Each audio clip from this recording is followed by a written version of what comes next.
The Apollo program remains one of the greatest achievements in human history. Launched by the United States during the Cold War, it was a bold effort to land humans on the moon and bring them safely back to Earth.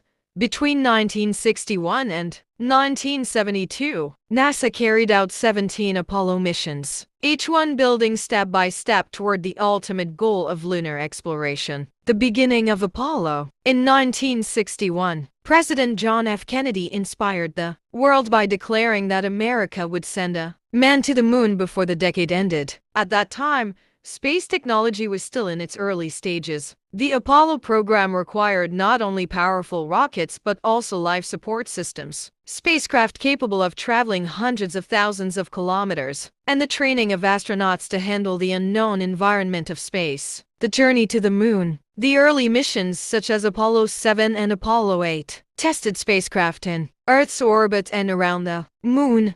Apollo 8 was historic as it carried the first humans to orbit the moon, giving the world breathtaking images of Earth rising above the lunar horizon. The true milestone came with Apollo 11 in July 1969.